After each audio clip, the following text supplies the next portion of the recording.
আজকে আমরা শিখবো যারা আমরা ফটোশপ জানি না কিন্তু পাসপোর্ট ছবির প্রয়োজন, শুধুমাত্র আমরা নেট চালাতে জানি এবং বাড়িতে কম্পিউটার আছে কিন্তু ফটোশপের কোনো কাজ জানি না। আমরা পাসপোর্ট সাইজ ফটো কিভাবে তৈরি করবো আজকে আমরা শিখবো, তাও ফ্রিতে।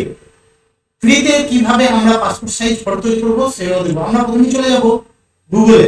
গুগলে যে টাইপ করব image dot PIC 7.org, image dot PI 7.org।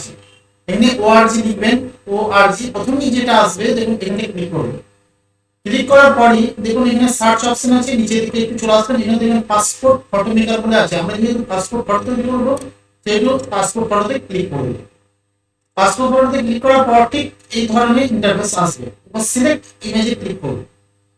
Select ইমেজে click করার পর দেখুন ডেস্কটপে আমার এখানে একটা ফটো আমি বা ডাউনলোডে আমি একটা ফটো লিখে দিয়েছি। যে ফটোটা পাসপোর্ট করবেন সেটা আমরা কম্পিউটারে নিয়ে নিতে হবে। এবারে এখানে ক্লিক করলাম, ওপেন করলাম। ওপেন করার সঙ্গে সঙ্গে দেখুন এখানে বিভিন্ন দেশে যেমন USA, BC, Canada, India, Australia, যদি ইন্ডিয়ার আমরা পাসপোর্ট সাইজ তৈরি করবো তাই সিলেক্ট করে নেবে ইন্ডিয়াটাই। তারপরে একটু নিচের দিকে আসবো, নিচের দিকে আসার পর দেখুন এখানে নেক্সট বলে অপশন আছে, ক্লিক করবো নেক্সট। এখান থেকে আমি ছবিটা ব্রাইটনেস বাড়াতে কমাতে পারবো, জুম করতে পারবো, এখান থেকে কালার চেঞ্জ করতে পারবো। আমরা ঠিক এটাকে একটু অ্যাডজাস্ট করে নেবো, ছবিটাকে ছোট বড় করে নেবো এইভাবে।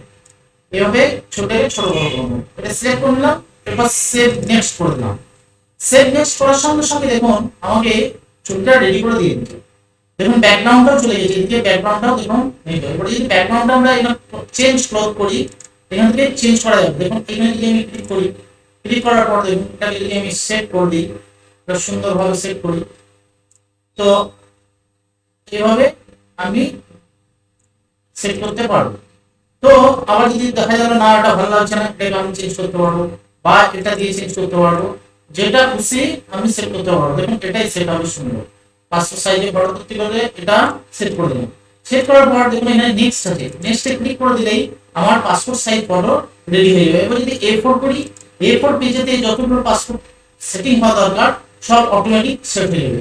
এরপরে আমি এটাকে নিয়ে প্রিন্ট দিয়ে দিলেই আমার পাসপোর্ট সাইজ ফটো হয়ে যাবে। যদি ভিডিওটা ভালো লাগে অবশ্যই লাইক করবেন, কমেন্ট করবেন, শেয়ার করবেন। চ্যানেল নতুন হলে চ্যানেলটা অবশ্যই সাবস্ক্রাইব করবেন।